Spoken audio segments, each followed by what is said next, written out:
Hello, you beautiful divine beings. I've been gone for quite a while. I'm glad to be back. And we're starting with this video.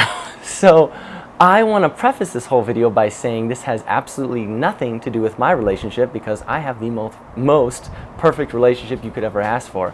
Shauna is the queen, the goddess of my heart, and I love everything about her, and I wouldn't change a single thing in our relationship. So with that being said, and bragging about how wonderful my relationship is, I want to talk to you guys about a few things that you need to do before you leave your relationship. And this is particularly in regards to the law of attraction. Obviously, I'm not a psychologist, but just something you can prepare yourself for before you leave your relationship. These can be applied a little bit towards things you can do before you get into a relationship, but primarily today before you leave a relationship. So the first thing, and as is with always the law of attraction, is before you decide to leave your relationship, is you need to determine what it is you already want, right? And so a lot of the times law of attraction determines that for us as a result of the contrast we've lived. We experience something we don't like in an individual or a partner, and we unconsciously ask for what we do want. Now, it helps for you to be very, very, very, very, very clear with yourself. Ideally, if you write this down, what it is that you want in a relationship. Nothing to do with what you do not want in a relationship, but everything you want in the relationship. Characteristics of the individual, characteristics of yourself, and characteristics of the relationship as a whole, right? You and me equals 3. Us, myself, and you equals our relationship as well. So 1 + 1 = 3 in a relationship.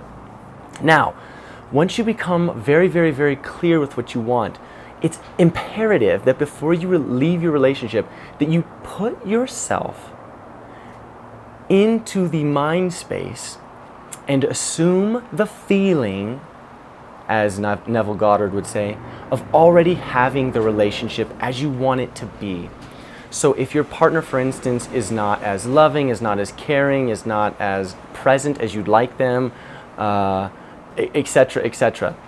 Instead of complaining about what they are, rather taking a few minutes each day to go inward and close your eyes and ask yourself, in an ideal world, what is it that I want to have in this relationship with my partner? When you ask yourself that and you answer those things, then you ask yourself this: what does having that relationship together feel like? So what does it feel like to have that relationship? And this allows you to go not only into the mind space of having it, but the emotional space as well. So the feeling, we can, as Greg Braden would say, is the thought and the emotion married. So now we have the vision of what we want, we have the emotion of what we want, and together we have the feeling. And so going into the space where you feel as if you already have that relationship with that individual. Put yourself in that place. Now, this is a tricky thing if you've been in a relationship that's been pretty tough for a lot of years, right? You have such a vibrational countenance the other way. You have such a resistance to feeling that way with that individual. That's why it helps to play that game in an ideal world, in a perfect world. And you could even do this in a perfect relationship, not even with the individual that you're currently with, but in a perfect relationship. What would it feel like to be in that place with another partner? Now, here's the caveat. If your partner begins to mimic those traits and you begin to feel more appreciative, if you begin to feel more love for the individual, if you begin to feel more joy when you're around that individual, to me that's an indication that what that's telling you is that you are on the right path with the right person. You just had been looking at that person. You've been telling yourself a story about this particular person, your partner, for so long that now they've become that storyline to you. So now that you've retold the storyline with that game, what would it feel like in an ideal world to be with my perfect partner? You're telling yourself a new story. So if your current partner begins to mimic these qualities instead of that past storyline that you've been telling yourself, to me that's an indication that partner is probably the right one for you. Now, if you find yourself becoming a little disgusted, a little resistant to your current partner while you're imagining what your perfect relationship, not your perfect partner, but what your perfect relationship looks like, then there's going to be some things, then there needs to be a serious conversation. And so that brings us to our second point, which is the communication. So obviously there's no other way to become stronger in your relationship, no matter what, than to communicate with your partner.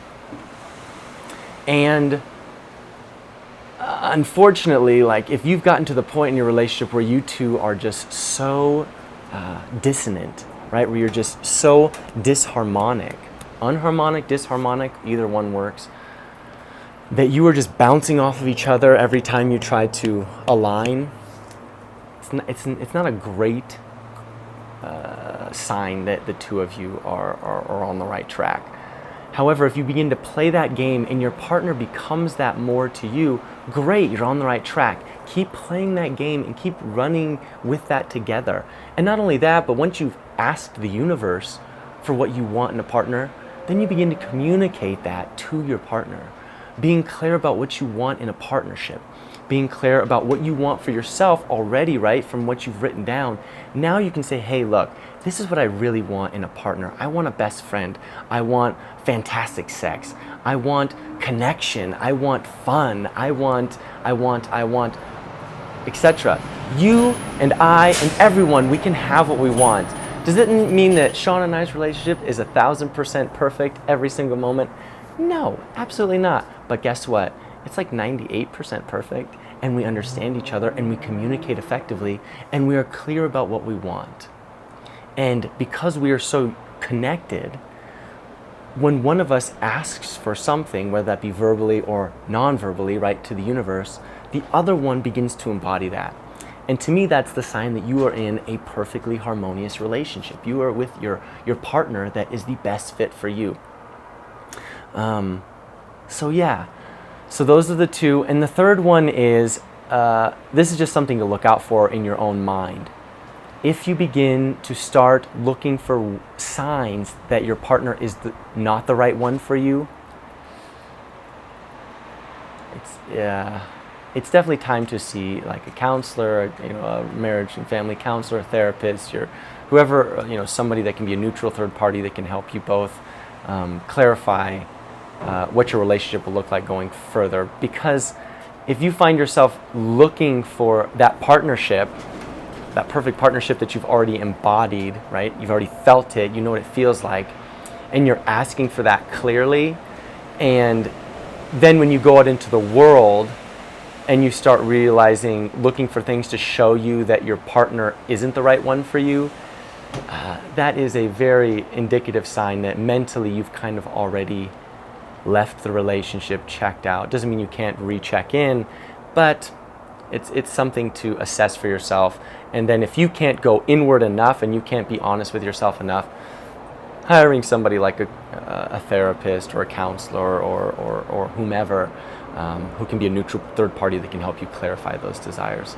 So that's my suggestions for things you need to do before you leave your relationship. And it's the most important thing when it comes to law of attraction is playing that game of, in an ideal world, what would my perfect relationship look like? In an ideal world, what would your perfect relationship look like? And being in that relationship, how would it feel while you're in it? What does it feel like to be with that person? To have that amazing connection, that understanding between the two of you, that you have still that sexual chemistry, the respect for each other, the love for each other. What does that feel like for you? And from there, that inner feeling will begin to attract to you, right? That frequency of 97.3 will attract 97.3. But if you keep talking about 105.5, you're never going to get 97.3, right? It's just like tuning your signal on your radio station. So that's it, my friends. I appreciate you guys watching. I'll be doing a few more relationship videos coming up very soon. I hope you liked it. If you loved it, share it. Listen back to it. give me a comment. I'd love to hear your feedback. If you have other suggestions, these are obviously just law of attraction suggestions. I'm not a marriage and family counselor. These are just based upon the law of attraction. They're just very on the top surface, but they are very important in there, and that is a very important process that if you can get good at in any area, your health, your wealth, your relationships, you'll be living the life that you've always dreamed of. I love you guys. Thank you so much for watching. Until next time, bye.